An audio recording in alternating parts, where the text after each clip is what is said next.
안녕하십니까. 맨눈으로 세상의 흐름을 읽어드리는 와이타임스 정세 분석의 추국일입니다. 토니 블링컨 미국 국무장관과 로이드 오스틴 국방장관이 우크라이나 수도 키이우를 24일 현지 시간인데요, 전격적으로 방문했습니다. 그리고 볼로디미르 젤렌스키 우크라이나 대통령과 회담을 가졌습니다. 이런 방문 사실은 23일 젤렌스키 대통령이 기자회견에서 이것이 큰 비밀이라고 생각하지 않는다 그러면서 내일, 그러니까 24일 미국에서 사람들이 온다. 나는 미국 국방장관과 만날 것이다. 이렇게 말하면서 알려진 겁니다. 그는 우리는 미국 대통령이 우크라이나를 방문해 우크라이나 국민들을 지지하는 것을 기다릴 것이라고 했습니다. 젤렌스키 대통령은 이어서 블링컨 장관과 오스틴 장관이 빈손으로 여기 와서는 안 된다 그러면서 우리는 구체적인 것들과 특정한 무기들을 기대하고 있다라고 했습니다. 그러면서 우리는 우리에게 필수적인 무기 목록과 인도 속도에 대해 논의할 것이라고 그러면서 우리는 강력한 중화기를 갖기를 원한다라고 했습니다. 여러분, 중요한 것은 미국의 국무장관과 국방장관이 동시에, 그것도 전쟁이 한참 진행 중인 우크라이나의 수도 키이우를 방문한다는 사실입니다. 이건 우크라이나에게도 그렇고 러시아에게도 아주 중요한 메시지를 던져줍니다. 물론 이미 영국의 보리스 존슨 총리 그리고 우르솔라 폰데라이언 EU 집행위원장 같은 이런 유럽의 정상들은 개인 자격으로 키이우를 찾아가지고 이 우크라이나 정부를 지지한다는 입장을 확인한 바 있습니다.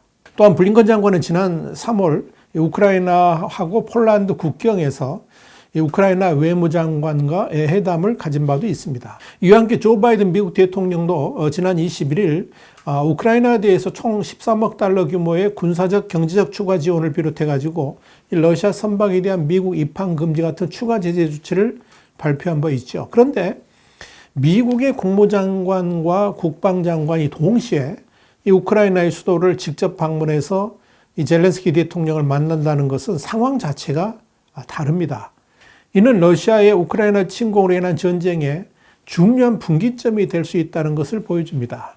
그러니까 이 두 사람의 방문이 주는 가장 큰 의미는 지금부터의 우크라이나 전쟁은 그 당사자가 미국으로 사실상 바뀐다는 것을 의미합니다. 물론 그동안 미국은 이 다양한 군수 물자와 전쟁 비용을 지원해 왔습니다만은 이번 블링컨 장관과 오스틴 장관이 우크라이나를 방문하는 그 시점부터 우크라이나에 대해 지원하는 무기의 질과 수준이 완전히 달라지기 시작했다는 점을 눈여겨볼 필요가 있습니다. 미국은 그동안에 우크라이나의 요청에도 불구하고 전투기를 지원해 주지 않았습니다만은 미국을 통해 직접 지원한 건 아닙니다만은 다른 루트를 통해서 전투기가 우크라이나로 들어가기 시작을 했습니다. 그뿐 아닙니다. 시가전이 많은 북부 전투에서 대전차 미사일 제블린 그리고 NLAW 휴대용 지대공 미사일 스팅어가 효과적이었습니다만 미국이 동부 평원 전투에 필요한 맞춤형 장비들을 지금부터 건네주기 시작했습니다. 미국 뉴욕타임스는 미국 시간으로 21일 이런 보도를 했습니다. 미국 국방부가 보내는 8억 달러, 그러니까 한 1조 원 병기에는 신형 드론 121대 그리고 곡사포가 포함됐다라고 보도를 했습니다. 피닉스 고스로 불리는 이 드론은 앞서 우크라이나의 정찰, 자폭용으로 지원했던 스위치 블레이드 드론과 아주 유사한데요. 적군 동향을 감시한다든지 주요 표적을 찾아낸 후에 자폭하는 방식으로 미군이 우크라이나를 위해서 별도로 개발한 신무기입니다. 미 국방부의 고 인사는 우크라이나 군의 요구에 맞춰서 미 공군이 신속하게 새로 개발했다 그러면서 스위치 블레이드 드론, 일명 가미가제 드론과 크기와 기능이 유사해서 배낭에 넣어서 다니다가 쉽게 날려보낼 수도 있고 또 정찰 임무 중에 적을 발견하면 목표물에 충돌해서 폭발한다라고 설명했습니다. 지난달 16일 스위치 블레이드 100기를 이미 지원한 데 이어서 이 우크라이나를 위한 맞춤형 드론을 또 제공하는 셈입니다. 그만큼 미국의 지원이 이 우크라이나에 최적화되고 있다는 것을 의미하는 거죠. 또한 우크라이나 5개 포병대에 대해 지급된 대포는 155mm 곡사포로 곡사포 18대와 포탄 37,000발이 지원됩니다. 이에 대해 미국 고위 관리는 뉴욕타임스 인터뷰에서 우크라이나군의 화력이 심대하게 증가할 것이라 이렇게 기대감을 표시했습니다. 이렇게 최신의 무기들을 우크라이나에 들여보내기 시작한 시점에서 그것도 러시아의 푸틴이 5월 9일에 제2차 세계대전 승전 기념일에 맞춰서 우크라이나의 동남부 점령을 기필코 마무리하겠다고 선포한 그 시점에 미국의 국무장관과 국방장관이 우크라이나의 심장부로 직접 들어간다는 것은 결코 호락호락하게 우크라이나 영토를 러시아에 넘겨주지 않겠다는 단호한 의지를 표명한 것이다. 이렇게 봐야 할 것입니다. 자, 그런 관점에서 지금부터는 미국이 직접 주도하는 전쟁으로 판이 바뀌고 있다는 것을 역시 말해주는 겁니다. 미국이 전적으로 무기를 지원하고 여기에 국무장관과 국방장관까지 우크라이나의 수도를 방문해서 지원을 했음에도 이 우크라이나의 영토를 푸틴이 원한 대로 내어준다는 것은 사실상 미국이 러시아와의 전쟁에서 패했다는 것을 의미하는 겁니다.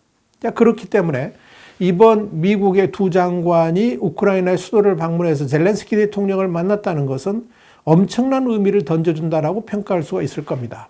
두 번째 의미는 러시아의 푸틴에게 결코 패배하지 않겠다는 의미입니다. 이게 아주 중요한 의미인데요. 미국이 주도하는 전쟁이기 때문에 이 전쟁에서 반드시 승리할 것이라는 단호한 의지가 담겨 있다. 이런 이야기입니다. 물론 미국의 국무장관, 국방장관이 동시에 우크라이나 수도에 진입한다는 것 자체가 이미 우크라이나에 대한 러시아 침공이 실패했다고 단정했기 때문에 가능한 일일 것입니다. 다시 말씀드려서 미국이 이미 우크라이나의 판세를 세세하게 읽고 있고 이젠 전쟁의 마무리 단계로 직접 돌입시키겠다. 그 의지를 이번 두 장관의 방문으로 표시했다. 이런 뜻입니다. 사실 미국은 우크라이나 전쟁 초기에 적극적인 지원을 하지 않았었습니다. 미군 참전을 확실하게 선을 그었고요. 전쟁 물자 지원도 상당히 소극적이었습니다. 그러다가 러시아의 우크라이나 수도 키우 등의 북부 지역 진격 작전이 실패로 돌아가는 것을 보면서 우크라이나에 대한 지원도 확대되기 시작했습니다.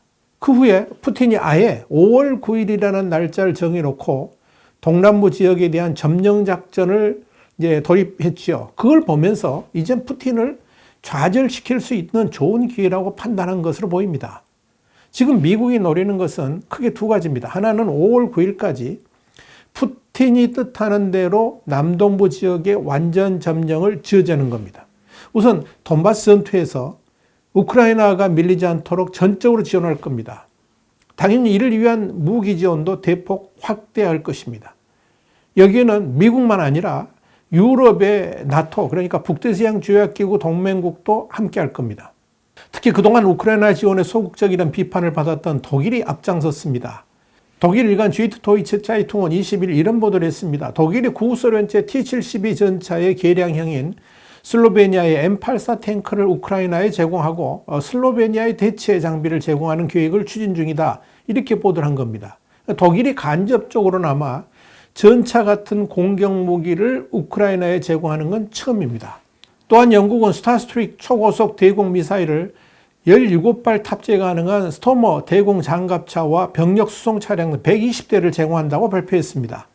노르웨이도 프랑스제 미스트랄 방공 시스템 100세트의 제공을 시작했다고 밝혔습니다.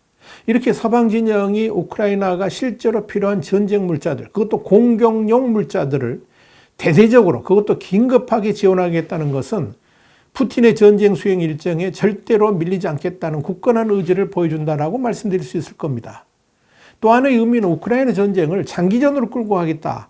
이런 것을 보여줍니다. 분명한 것은 전쟁의 장기화는 푸틴에게는 치명적입니다. 벌써 이번 전쟁에서의 수많은 군인 희생자 가족들이 보여주는 반발이 심상치가 않습니다. 여기에 결정적인 것은 5월 4일에 국가 채무 불이행, 그러니까 디폴트가 확정된다 그러면 이 이후에 가져오게 될 여파가 과연 러시아 국민들한테 어떤 영향을 미칠 것인가도 주목거리입니다. 한마디로 전쟁 장기화는 푸틴의 목을 조르는 것과 같은 효과를 가져오게 될 겁니다. 그렇기 때문에 서방 진영은 어떻게든 우크라이나 전쟁을 장기전으로 끌고 가면서 러시아군에게 점령당한 지역들을 되찾는 방식으로 러시아군에게 일격을 가하게 될 겁니다. 이건 푸틴의 패배를 의미하는 것이고 푸틴 정권의 지속 가능성에도 엄청난 영향을 미치게 될 겁니다. 이 블링컨 장관과 오스틴 국방장관은 단순하게 우크라이나의 수도 키우 방문으로 끝내는 것이 아니고 오는 26일에는 독일 람슈타인 공군기지에서 우크라이나에 대한 군사지원 같은 이런 우크라이나 사태를 논의하기 위해서 국방장관 회의로 이어집니다. 이 회의에는 40여 개국의 국방장관들이 초대되었습니다. 이미 참가가 확정된 국가들만 20여 개국이 넘습니다. 미국이 주도하는 이번 회의에는 나토 회원국뿐만 아니라 비나토 회원국을 비롯해 가지고 미국의 동맹국들이 대거 참여하게 될 것으로 전망됩니다. 존 커비 대변인은 이번 회의에서 우크라이나에 대한 지원 문제와 함께 전쟁 이후 장기적인 이 우크라이나의 방위 계획 문제도 점검하게 될 것이다. 이렇게 전했습니다. 다시 말씀드려서 미국 주도로 우크라이나의 굳건한 방위 태세를 점검하고 이를 위해서 미국의 동맹국들과 우방국들이 힘을 합치는 공동작전의 개념으로 우크라이나 전쟁을 끌고 가겠다. 이런 의지를 미국이 표명하고 있는 것입니다. 이런 관점에서 블링컨 국무장관과 오스틴 국방장관의 키우 방문은 정말 중요한 의미를 갖는다. 이렇게 말씀드릴 수 있습니다. 어떻게 보면 이 우크라이나 전쟁의 진짜 분기점이 될 수 있다 하는 이야기입니다. 아마도 지금부터는 러시아의 군사 목표물들이 우크라이나 군에 의해서 파괴되었다는 소식을 심심찮게 들을 수 있게 될 겁니다. 지금 상황이 그렇게 돌아가고 있다 하는 이야기입니다. 와이타임즈 정세분석이었습니다. 다음 시간에 다시 뵙겠습니다. 감사합니다.